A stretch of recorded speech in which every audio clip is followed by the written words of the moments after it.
La forma débil. Probablemente ya te hayas topado con este término en alguna de tus clases sobre elementos finitos o ecuaciones diferenciales parciales. Y quizá hayas tenido problemas para entender de dónde viene la forma débil, y por qué es tan útil. En este video, analizaremos de cerca la forma débil, y exploraremos visualmente sus propiedades. Si nunca has oído hablar de la forma débil, no te preocupes. Empezaremos desde el principio. Muchos problemas de física o ingeniería se pueden describir mediante ecuaciones diferenciales, que queremos resolver para una función solución desconocida. Aquí puedes ver una ecuación diferencial en su forma convencional, que se denomina forma fuerte. Más adelante veremos por qué transformar ecuaciones diferenciales, de su forma convencional a lo que se denomina su forma débil, es hoy en día una herramienta indispensable, a la hora de resolver ecuaciones diferenciales numéricamente. Sin embargo, con solo mirar las fórmulas, no es tan fácil entender el concepto de forma débil. ¿Por qué hay otras funciones además de nuestra función solución desconocida en la forma débil? ¿Qué significa que la forma débil tiene que ser válida para todas estas funciones? ¿Y por qué se llama forma débil? Estas preguntas se abordarán en este video, y exploraremos por qué la forma débil es tan increíblemente útil para resolver ecuaciones diferenciales con el método de elementos finitos.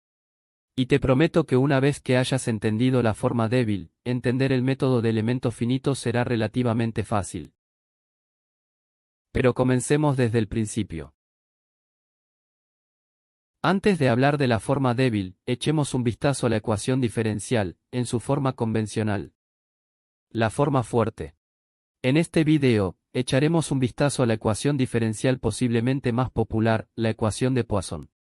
Esta ecuación diferencial es muy popular porque aparece de forma natural en muchas aplicaciones científicas. La forma fuerte del problema de Poisson en una dimensión establece, dada una función, f de x, encuentra una función, u de x, tal que su segunda derivada, que aquí se denota por u segunda, sea igual a f de x. Entonces queremos encontrar una función, u cuya segunda derivada sea f. Normalmente solo nos interesa cómo se ve esta función en una región de interés específica. Aquí estoy eligiendo el intervalo de x igual 0 a x igual 1. Vamos a visualizar esto. Nos interesa la función u de x. No se sabe cómo es esta función. Aquí solo estoy graficando una función de ejemplo. Como saben, la derivada de u describe la pendiente de u en cada punto x. Y la segunda derivada, que aparece en nuestra ecuación diferencial, describe la pendiente de u', que también puede interpretarse como la concavidad de u. Partimos de una función dada, f de x. En este vídeo supondré que f de x es constante y toma el mismo valor en cada punto x. Denotaré este valor con f techo. Nuestra ecuación diferencial establece que queremos hallar la función u tal que su segunda derivada sea igual a f. Aquí estoy graficando una función de ejemplo cuya segunda derivada es igual a f. Así que esta función es una solución de nuestra ecuación diferencial. Sin embargo, observen que mover la función u hacia arriba y hacia abajo no tiene ninguna influencia en la pendiente ni en la concavidad de u. Del mismo modo, girar u sí cambia la pendiente de u. Pero, de nuevo, no tiene ninguna influencia en la concavidad de u, por lo tanto podríamos encontrar infinitas funciones u que cumplan nuestra ecuación diferencial. Para evitarlo, añadimos condiciones de contorno a nuestro problema. Aquí, supondré que u de x en x igual 0 es 0, y que la primera derivada de u de x en x igual 1 es 0. Solo hay una función que cumple la ecuación diferencial y las condiciones de contorno al mismo tiempo. Para este ejemplo unidimensional muy sencillo, podemos incluso encontrar una expresión analítica para esta función. Obtenemos esta expresión cuadrática para u. Al representar gráficamente u y sus derivadas, observamos que u cumple efectivamente la ecuación diferencial, porque la segunda derivada de u es igual a f y u cumple efectivamente las condiciones de contorno, porque u es 0 en x igual 0 y u' es 0 en x igual 1. Nótese, sin embargo, que obtener dichas expresiones analíticas para nuestra solución, solo es posible para ecuaciones diferenciales muy simples. En general, la solución a la ecuación diferencial puede no ser tan fácil de calcular a mano, y tenemos que confiar en algoritmos informáticos para encontrar la función solución, o aproximaciones suficientemente buenas de la misma. El llamado método de elementos finitos es uno de los métodos más populares para resolver ecuaciones diferenciales numéricamente. La idea del método de elementos finitos es dividir nuestra región de interés en varios segmentos. Estos segmentos se denominan elementos, y los puntos entre los segmentos se denominan nodos. A continuación, formulamos un conjunto de funciones muy simples que valen 1 en un nodo, y 0 en los otros nodos. Estas funciones se denominan funciones de forma. Como tenemos 6 nodos en este ejemplo, hay 6 funciones de forma que se denotan mediante n mayúscula. Y el índice de n indica a qué nodo pertenece una función de forma. Por último, suponemos que nuestra función solución se puede expresar como una combinación lineal de las funciones de forma, con un conjunto de coeficientes, que aquí se denotan mediante u sub i. Estos parámetros pueden tomar valores arbitrarios. Si establecemos todos ellos en 0, nuestra función solución es 0. Al modificar los parámetros, obtenemos funciones u de formas diferentes.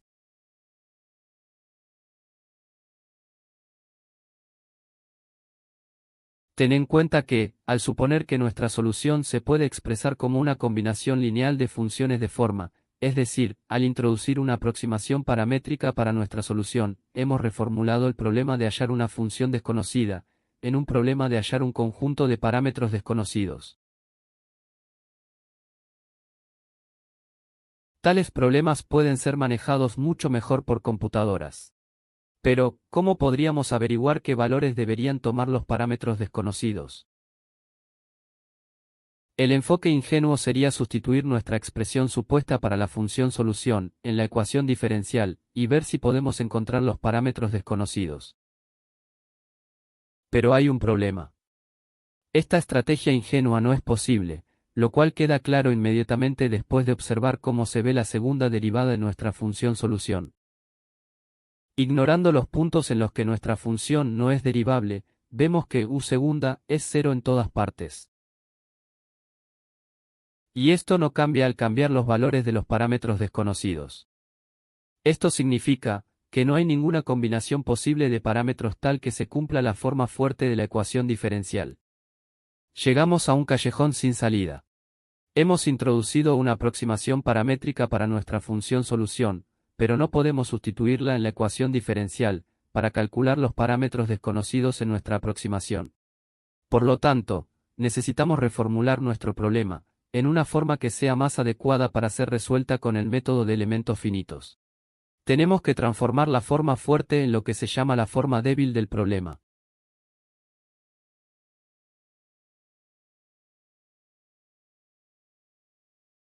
Hablemos entonces de la forma débil. A continuación, obtendremos la forma débil, a partir de la forma fuerte.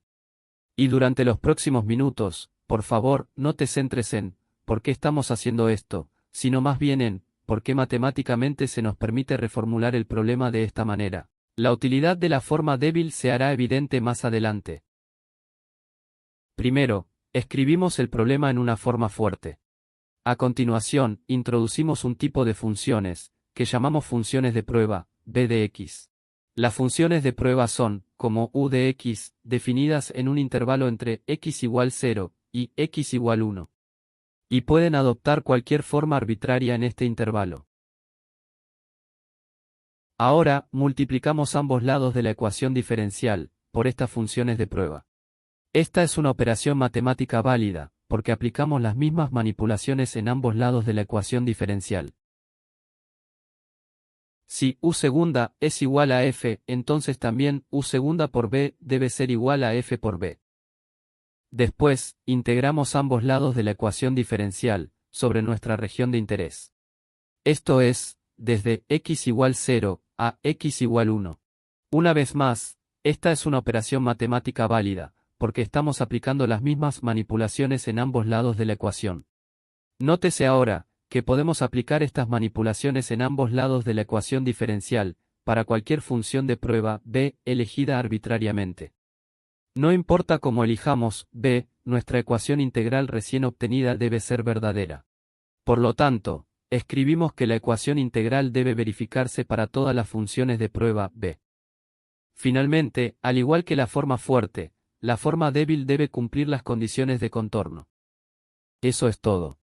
Hemos obtenido la forma débil a partir de la forma fuerte, multiplicando ambos lados de la ecuación diferencial por las funciones de prueba, e integrando ambos lados de la ecuación sobre la región de interés. Sin embargo, ¿realmente podemos hacer esto? Siempre que manipulamos una ecuación, debemos tener mucho cuidado de no perder ninguna información que la ecuación nos proporcione. Entonces, la pregunta natural que surge es si a partir de la forma débil, podemos recuperar toda la información que la forma fuerte nos proporciona. En otras palabras, sabemos que podemos obtener la forma débil a partir de la forma fuerte.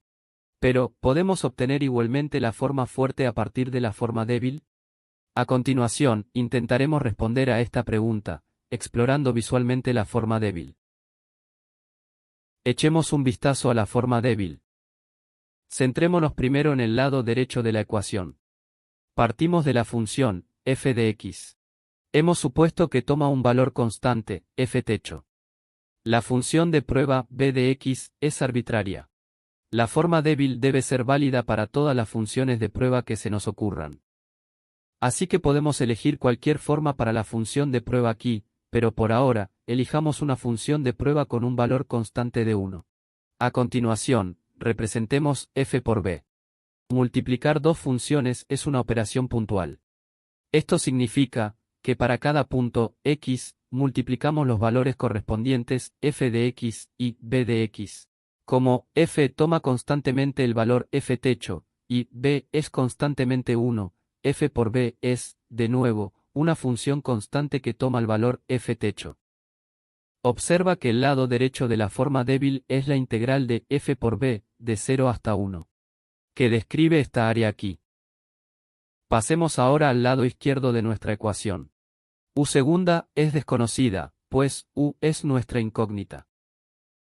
La función de prueba es la misma que en el lado derecho de la ecuación, que por ahora hemos elegido arbitrariamente, como uno constante. Por último, u segunda por la función de prueba b, también es desconocida, pues u segunda es desconocida. Por lo tanto, u segunda por la función de prueba b, puede ser una función de forma arbitraria.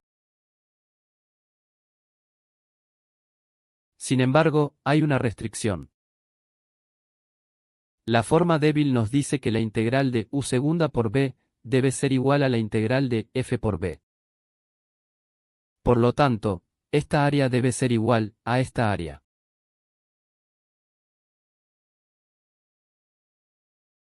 Esto significa que u segunda por b puede tomar formas arbitrarias, siempre que se preserve el área. Por ejemplo, se permite esta forma. O esta forma.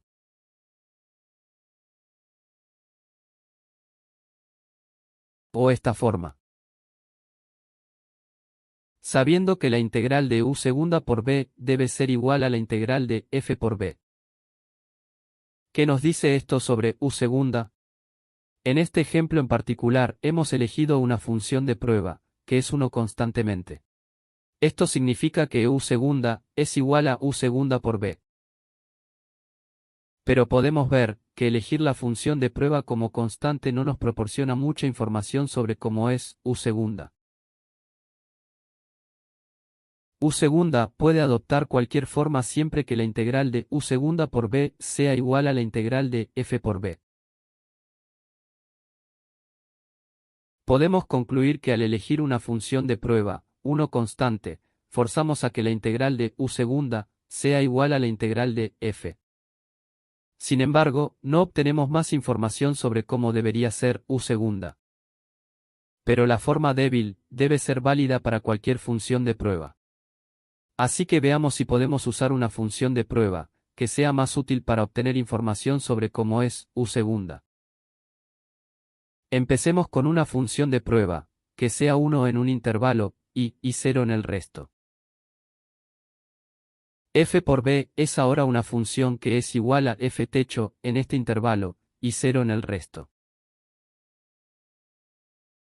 También sabemos que u segunda por b debe ser 0 fuera del intervalo, y, porque b es 0 fuera del intervalo, y coma. La forma de u segunda por b es desconocida.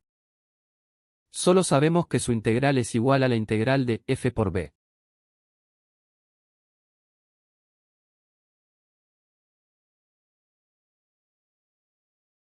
Como b es 1 constantemente en el intervalo, y sabemos que u segunda y u segunda por b son iguales en el intervalo, y coma. Pero no sabemos cómo se vería u segunda fuera del intervalo, y coma. A primera vista, parece que no obtuvimos ninguna información nueva sobre cómo debería verse u segunda después de cambiar la forma de nuestra función de prueba. Pero veámoslo más de cerca. Si suponemos que u segunda es una función continua, lo cual haremos aquí, podemos observar que u segunda debe cruzar en algún punto del intervalo, y el valor f techo. Incluso si cambiamos la forma de u segunda cruza f techo al menos una vez.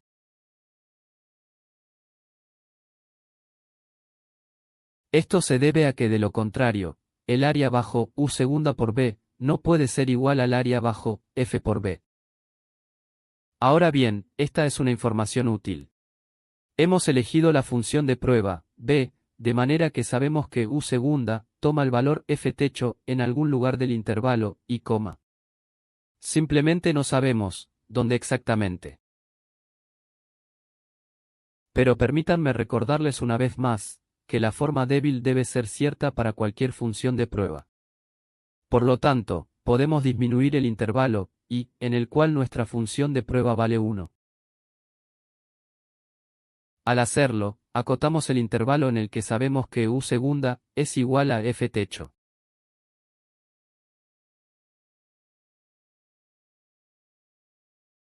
¿Pueden ver a dónde vamos? Podemos disminuir aún más el intervalo, y en el límite veremos que estamos muy seguros de dónde u segunda debe tomar el valor f techo. Retrocedamos un segundo y veamos lo que hemos logrado. Al elegir una función de prueba diseñada específicamente, encontramos que u segunda es igual a f techo en un punto x. Dado que la forma débil debe ser cierta para cualquier función de prueba, podemos repetir el mismo argumento para encontrar que u segunda es igual a f techo en otro punto x. Veamos qué ocurre si repetimos este argumento varias veces.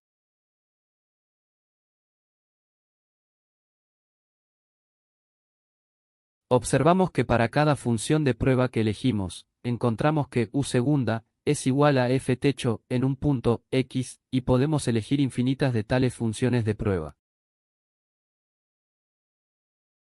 Por lo tanto, encontraremos que u segunda es igual a f techo en cada punto x. ¿Recuerdas esta ecuación? Hemos recuperado la forma original de nuestra ecuación diferencial. Es decir, hemos obtenido la forma fuerte a partir de la forma débil. Recapitulemos. Anteriormente en este video hemos visto que podemos obtener la forma débil a partir de la forma fuerte. Y ahora hemos visto que la forma fuerte se puede obtener de la forma débil. Por lo tanto, la forma fuerte y la forma débil son equivalentes. O dicho de otro modo, ambas formulaciones implican la misma información sobre nuestra función solución desconocida, u. Esto significa que podemos elegir cualquiera de las formas para el análisis numérico. Como ya he mencionado, el método de elementos finitos es uno de los métodos numéricos más potentes. Y resulta que la forma débil es mucho más adecuada para aplicar el método de elementos finitos que la forma fuerte. Pero todavía falta un paso importante, antes de que podamos aplicar el método de elementos finitos. Anteriormente en este video hemos visto que, en el método de elementos finitos, queremos parametrizar la solución utilizando una combinación lineal de funciones de forma, con parámetros desconocidos, u sub i.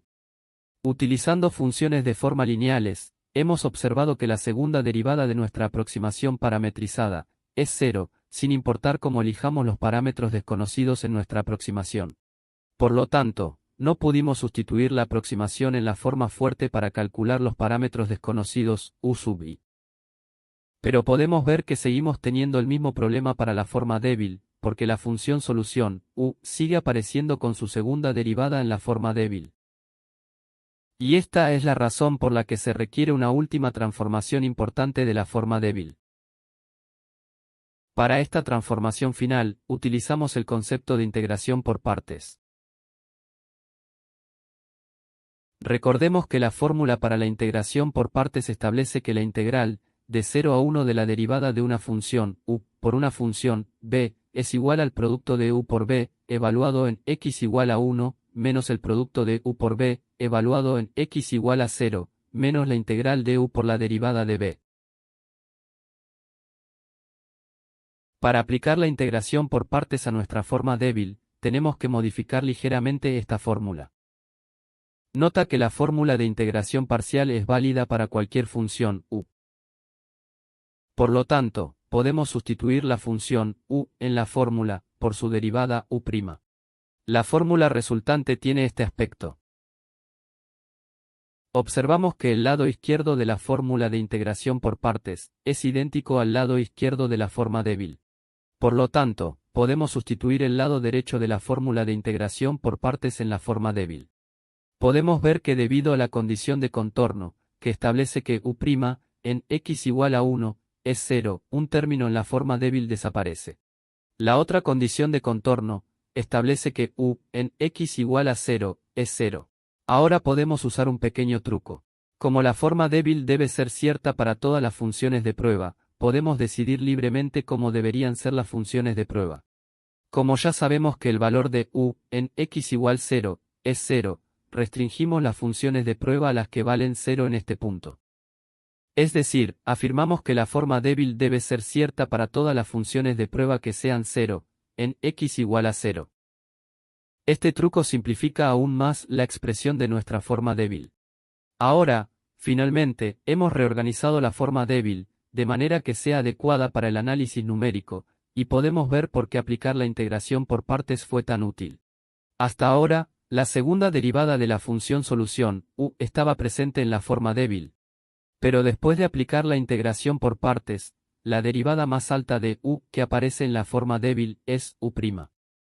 En este punto, finalmente podemos ver por qué la forma fuerte se llama forma fuerte, y la forma débil se llama forma débil.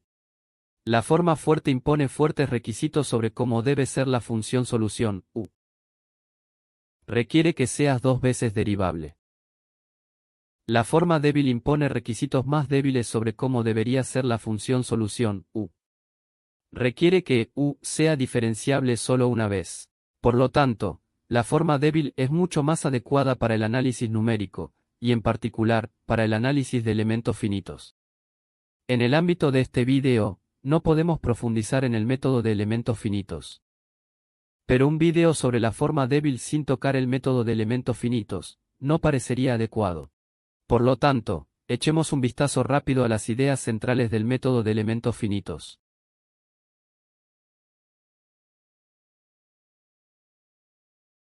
Para aplicar el método de elementos finitos, recapitulemos los argumentos paramétricos para la función solución. Suponemos que la solución se puede expresar mediante una combinación lineal de coeficientes desconocidos, u sub i, y funciones de forma conocidas, n. Nótese que esta es una aproximación con métodos numéricos, como el método de elementos finitos. No pretendemos encontrar la función solución, u, de forma exacta, sino una aproximación suficientemente buena de ella. Para funciones de forma lineales obtenemos respuestas lineales para u. Al modificar los parámetros u sub i obtenemos funciones u de formas diferentes. Nuestro objetivo ahora es calcular los parámetros desconocidos u sub i. Lo primero que observamos es que, la condición de contorno, u, en x igual 0, es igual a 0, nos dice que el primer parámetro, u sub 0, debe ser 0. Y por lo tanto, nuestra aproximación se simplifica ligeramente. Como en la forma débil aparece la primera derivada de u, tenemos que derivar la aproximación. Esto no es difícil, porque los parámetros u sub i no dependen de x, y solo las funciones de forma dependen de x.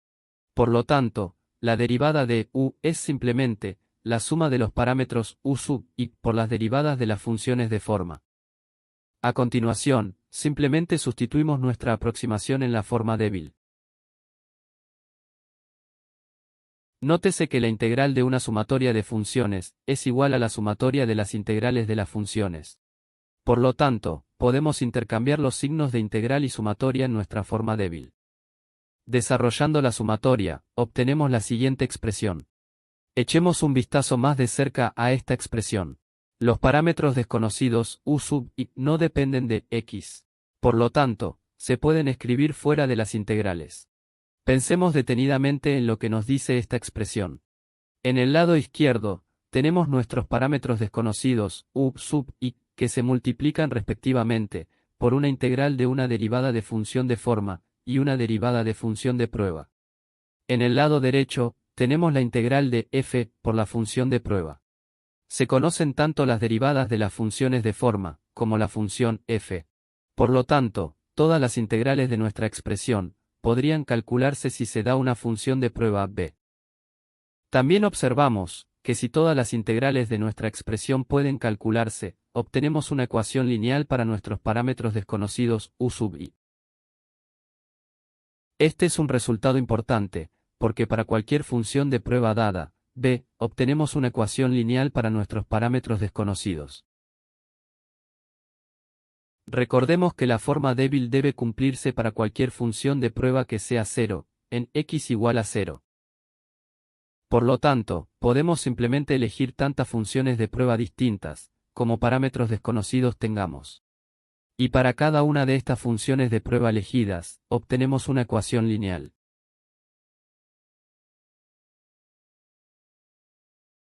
Tenemos mucha libertad para elegir las funciones de prueba.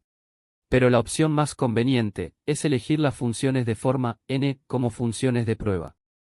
Finalmente, llegamos a 5 ecuaciones, en las que las integrales son calculables, porque los integrandos son cantidades conocidas. Una ventaja fundamental del método de elementos finitos es que estas integrales se pueden calcular de manera muy eficiente. Sin embargo, esto va más allá del alcance de este vídeo. Calculando todas las integrales en el lado izquierdo, y denotando el resultado con K mayúscula, y calculando todas las integrales en el lado derecho, y denotando los resultados con F mayúscula, nos lleva a esta representación compacta del sistema de ecuaciones. Dado que tenemos tantas ecuaciones como incógnitas, este sistema de ecuaciones se puede resolver para los parámetros desconocidos u sub i. Vamos a representar gráficamente la solución resultante para nuestro ejemplo específico. Comparando el resultado con la solución analítica, en amarillo, observamos que la solución numérica y la analítica son bastante similares.